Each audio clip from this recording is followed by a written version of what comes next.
اعوذ باللہ من الشیطان الرجیم، بسم اللہ الرحمن الرحیم۔ آج ہم بات کرتے ہیں ووٹ آف نو کانفیڈنس کے حوالے سے۔ بہت ہی دلچسپ صورتحال دن بدن بنتی جا رہی ہے اور ہر لمحہ بلمحہ نئی سے نئی ڈیولپمنٹ ہوتی جا رہی ہیں۔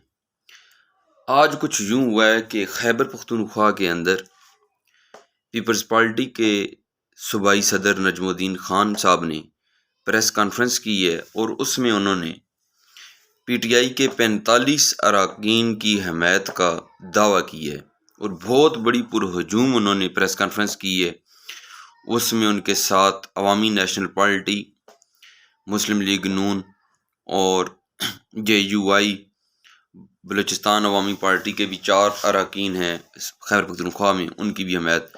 اپوزیشن کے تمام لوگوں کے ساتھ مل کے نجم الدین خان صاحب نے پریس کانفرنس کی اور انہوں نے کہا کہ 45 لوگ ہمارے ساتھ ہیں۔ یہ ایک بہت بڑی تعداد ہے، بہت بڑی تعداد ہے جس کا انہوں نے اپنے ساتھ دعویٰ کیا، اور انہوں نے یہ کہا ہے کہ ہم خیبر پختونخوا حکومت کے خلاف بھی ووٹ آف نو کانفیڈنس لا رہے ہیں، تحریک عدم اعتماد لا رہی ہیں۔ اور اسلام آباد میں یہ ہوا کہ آج اپوزیشن کی پارٹیز کا اجلاس ہوا۔ اس اجلاس کے بعد شہباز شریف صاحب نے بھی پریس کانفرنس کی اور مولانا فضل الرحمان صاحب نے بھی اظہار خیال کیا، لیکن سب سے دلچسپ جو بریکنگ نیوز جو بنی ہے خبر، وہ تھی بلاول بھٹو کی۔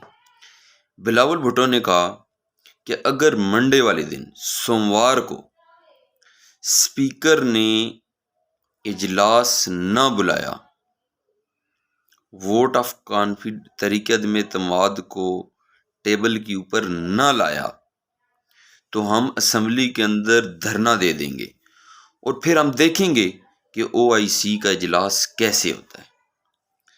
جیسے کہ آپ سب کو پتہ ہے کہ او آئی سی کا اجلاس قومی اسمبلی کے اندر ہو رہا ہے، اور اگر یہ اراکین وہاں پہ بیٹھ جاتے ہیں تو پھر او آئی سی کا اجلاس کنونشن سینٹر میں ہی ہو سکتا ہے یا گورنمنٹ کہیں اور کر سکتی ہے، تو یا پھر یہ ہو سکتا ہے کہ گورنمنٹ بائی فورس کوئی مار داڑ یہ وہ کرے اور ان اراکین کو جن کی تعداد 150 سے بھی زیادہ ہے ان کو گرفتار کرے، ان کو مارے، تو اس سے تو لا اینڈ آرڈر کی سچویشن خراب ہو جائے گی۔ اور جو 50 ممالک کے وزرائے خارجہ آئے ہیں وہ کیا کہیں گے کہ یہ کیسی حکومت ہے کہ جس کے اراکین اس کو مان ہی نہیں رہے اور ہم ان کے ساتھ بیٹھنے کو آ گئے ہیں۔ تو حکومت کے لیے یہ ایک بہت بڑی پریشانی کی صورتحال بلاول بھٹو نے بنا دی ہے۔ یہ صورتحال نہ بنتی، یہ اس لیے بھی بن رہی ہے کہ گورنمنٹ ڈیلے ٹیکٹس کر رہی ہے، وہ تحریک عدم اعتماد کو ٹیبل کے اوپر نہیں لا رہی۔ ابھی وہ ریفرنس کے پیچھے چھپ گئی ہیں جو وہ لے کر گئی ہیں سپریم کورٹ کے اندر۔ سپریم کورٹ نے اس ریفرنس کو سوموار کو ہی فکس کر دی ہے دیگر درخواستوں کے ساتھ، جس میں سپریم کورٹ بار کی جو وکلاء کی سپریم کورٹ بار ہے اس نے بھی درخواستیں دی ہوئی ہیں، اور پھر سپریم کورٹ کا خود نوٹس بھی ہے جو سندھ ہاؤس حملہ کیس کا ہے۔ اور آج انہوں نے آئی جی اسلام آباد کو ذاتی حیثیت میں، سیکرٹری داخلہ کو ذاتی حیثیت میں طلب کیا ہوا تھا کہ یہ اسلام آباد میں یہ لا اینڈ آرڈر کی سچویشن کیوں خراب ہو رہی ہے، کیوں کاروائیاں نہیں ہو رہی۔ اور ساتھ ہی آج سپریم کورٹ نے یہ بھی کہا ہے کہ ہمارا تحریک عدم اعتماد سے یا کسی کے ساتھ کوئی تعلق نہیں ہے، لیکن لا اینڈ آرڈر کی سچویشن کے اوپر انہوں نے اپنا بیان دے دیا ہے۔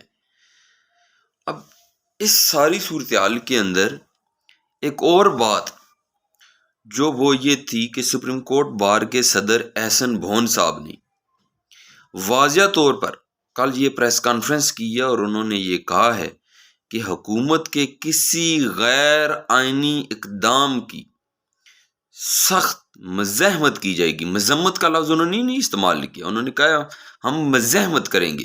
مزاحمت کا مطلب یہ ہے کہ ہم روڈز کے اوپر وکلا آ جائیں گے اور وہ بھی پورے پاکستان کے. یاد رکھیے کہ وکلاء اگر باہر آ جاتے ہیں تو یہ حکومت کے لیے اور خطرے کی گھنٹی بجے گی. تو اس طرف بھی حکومت اس چیز کا بھی متحمل نہیں ہو سکتی. تو وکلاء نے یہ کہا ہے کہ ہم کسی پارٹی کے ساتھ نہیں ہیں، لیکن ہم کوئی غیر آئینی اقدام جس سے جمہوریت کو خطرہ ہو، چاہے وہ گورنر راج کی صورت میں ہو یا کسی بھی طرح سے، وہ ہم حکومت کو نہیں کرنے دیں گے. چاہے وہ کوئی بھی ہو، ہم اس کو یہ غیر آئینی اقدام نہیں کرنے کی اجازت دیں گے. ہم اس کے اوپر مزاحمت کریں گے. تو اس طریقے سے اگر کچھ اس طرح کا اقدام گورنمنٹ کرنے کی کوشش کرتی ہے اپنی کرسی بچانے کے لیے، تو اس میں پاکستان بار کونسل بھی ایک پھر فریق بن جائے گی. تو گورنمنٹ، میں نہیں سمجھتا کہ عمران خان صاحب کے مشیر ان کو مشورے اسی طرح کے غلط اگر دیتے رہے تو ان کے لیے تو یہ معاملات خراب سے خراب ہوتے جائیں گے. اب ایک اور جو سب سے کل سے پہلے پرائم منسٹر صاحب کے پاس یہ موقع تھا کہ وہ اسمبلیاں توڑ بھی سکتے تھے. وہ اسمبلیاں توڑ دیتے اور کہتے کہ ہم نیکسٹ الیکشن کی طرف جا رہے ہیں. لیکن اب تحریک عدم اعتماد آنے کے بعد کل جو اسمبلی کا سیکریٹریٹ ہے انہوں نے نوٹس جاری کر دیے.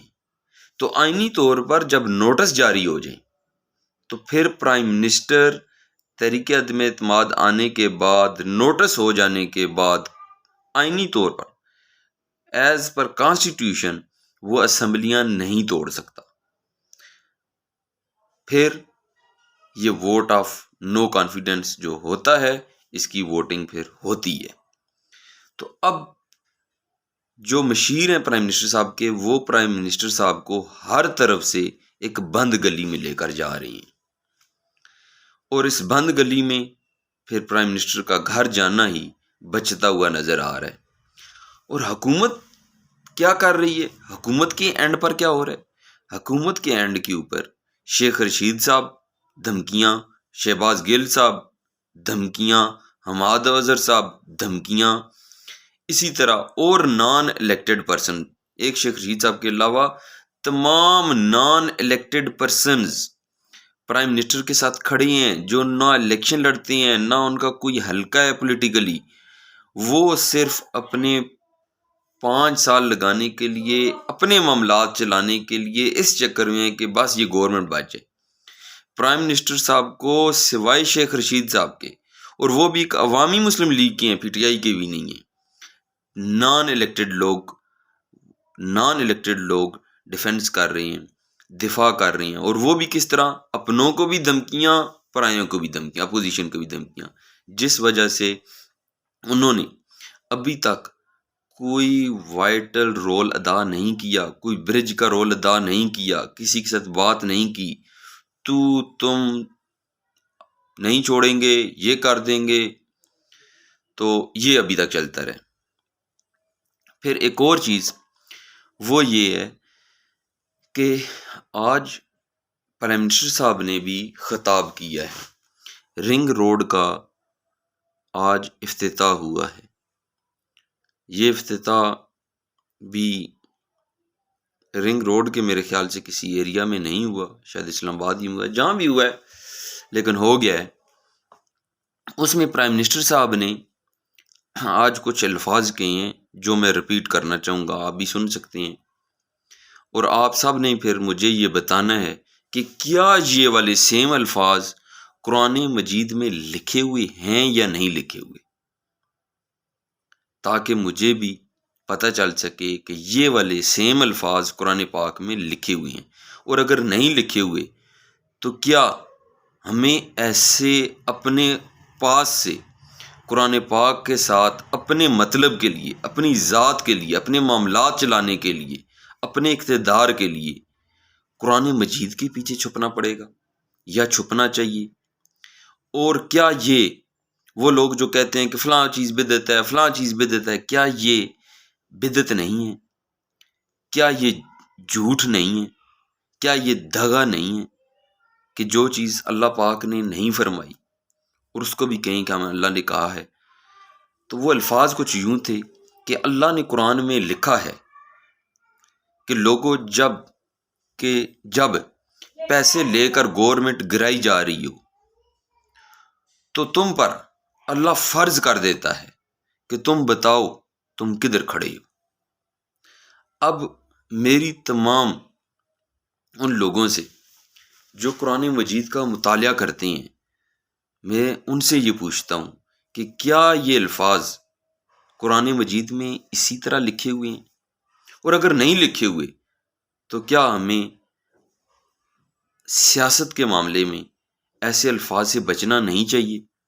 ایسے الفاظ قرآن مجید میں جو نہیں لکھے ہوئے، ہمیں ان کو قرآن مجید کے اندر ایڈ نہیں کرنا چاہیے؟ کیا یہ ہم کہیں غلط تو نہیں جا رہے؟ کیا ہم اپنے رہبر کے پیچھے لگ کے اس کو بھی تو اس کی غلط پیروی تو ہم نے بھی نہیں شروع کر دی؟ تو ہمیں یہ سوچنا ہوگا کہ ہمارا رہبر کہاں پہ غلط بول رہا ہے، کہاں جھوٹ بول رہا ہے۔ سیاست سے ہٹ کے ہمیں یہ دیکھنا ہوگا، اور ہمیں یہ سارے معاملات دیکھنے ہوں گے کہ یہ ہمارا ملک ہے تو ہم ہیں۔ اور آپ سب کا بہت بہت میں شکریہ ادا کروں گا کہ اگر آپ لوگوں نے مجھے اس کے اوپر اپنی رائے دی کہ کیا جو بات میں نے پوچھی آپ سے کہ یوں ہے یا نہیں ہے، اگر آپ نے اس کے اوپر کمنٹ کیا، تھینک یو ویری مچ۔